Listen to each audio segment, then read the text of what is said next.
By the way, last week Summertides Malindi ili trend sana.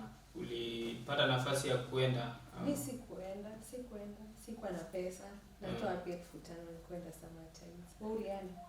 Mimi sikuenda kwa sababu ya pesa. Alafu nimesikia wazee wa Malindi pia wanaipinga sana mambo ya Summertides. Acha hao wapinge tu.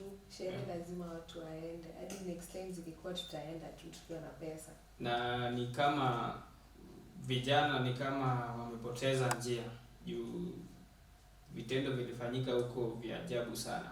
Hiyo tunaweza sema ilikuwa mbaya by the way. Kwanza msichana mwenye anajiita Black Minaj, yeye ndo alitrend sana. Yeah, so watu wajaribu kujilimit at times. At least next time tukienda to behave. Watu wa behave.